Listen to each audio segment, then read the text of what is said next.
few months ago, I was involved in a debate, and the topic was the one true religion, Christianity or Islam.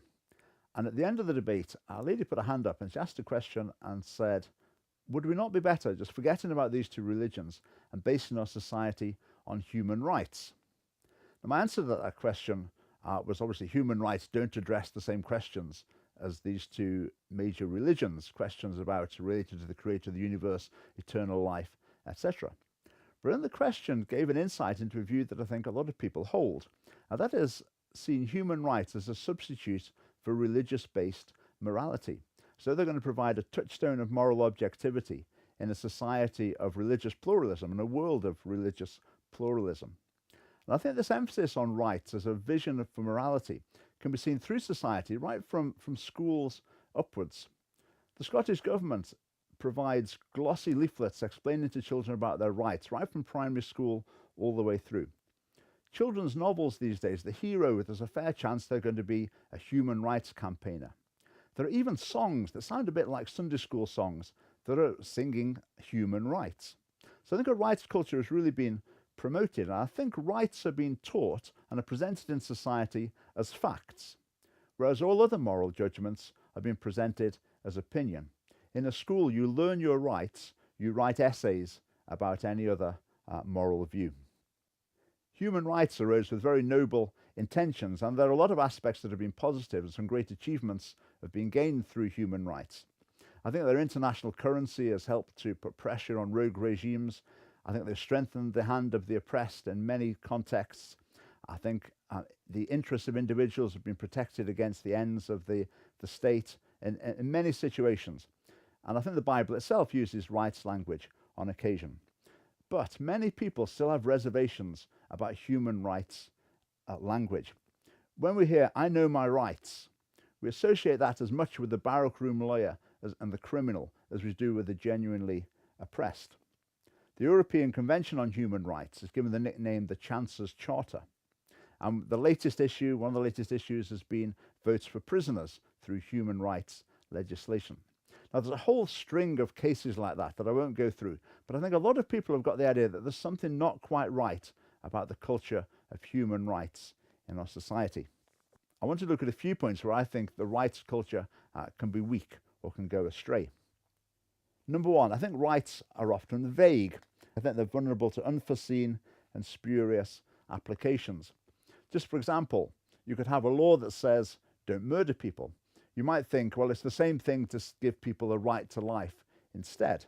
But I think a right to life is a lot more vague, and it can be applied in a lot more possibly unforeseen contexts. For example, if there's a hugely expensive medical treatment of dubious validity that someone thinks is going to help them, they could claim that on the basis of a right to life.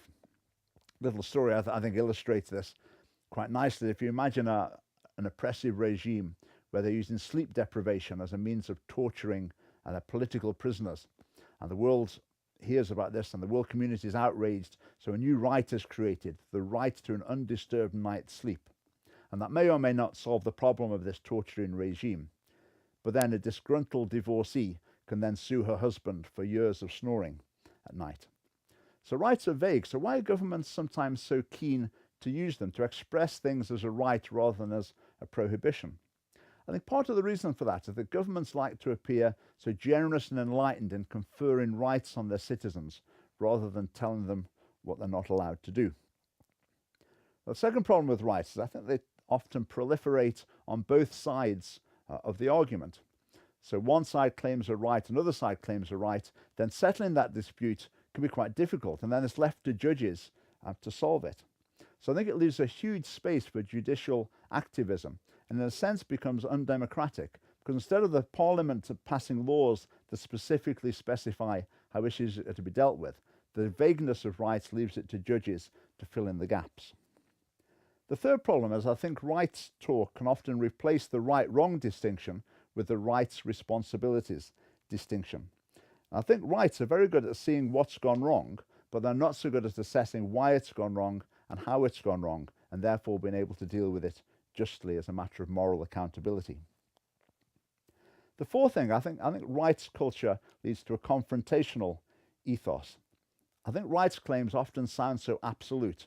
If someone said they've got a right to it and another side says equally well they've got a right to something else, I think it's quite hard to reach a compromise. When there's a clash of rights like that, it creates the impression that one side's got to win and the other side's got to lose, rather than you're going to meet in the middle and have a compromise. And I think we see that on some issues in society today. Fifth problem with rights. What's initially intended as a permission or a protected choice often eventually starts getting interpreted as an entitlement. I mean, just to give an example, if you imagine the right to family life, what that means is that's a protected choice. If people want to enter into family life, to start a family, to get married, they should be allowed to do so. But you can imagine eventually someone might look at that and say, well, I'm not married, no one's married me, I haven't got any children. It's someone's responsibility to provide me with those things. Now, that's a silly example, but that's the sort of change that we often see, a protected choice becoming an entitlement. Sixth problem is I think that a rights culture, an emphasis on rights in society, creates a skewed playing field for lots of debates. Just to give an example, Peter Tatchell is often refers to himself and is referred to in the media as a human rights campaigner. I think in a society where rights are regarded as paramount, then the side of an argument who's arguing that people should really be allowed to do what they want to do will seem to have the upper hand compared to the other side, who might be looking at wider, less direct impact on wider society. So I think a rights emphasis can tend to favour a secular, permissive worldview.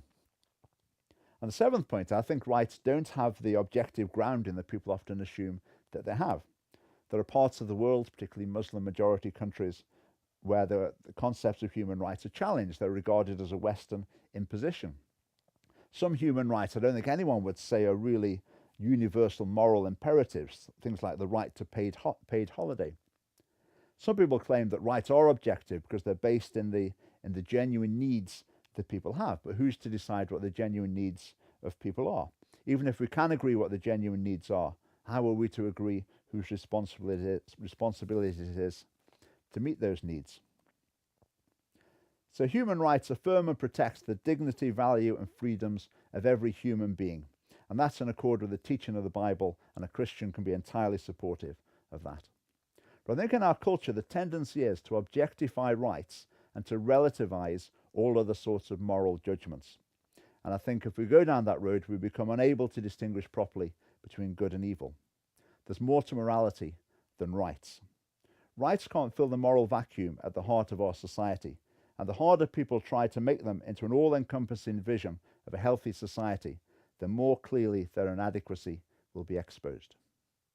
Thank you.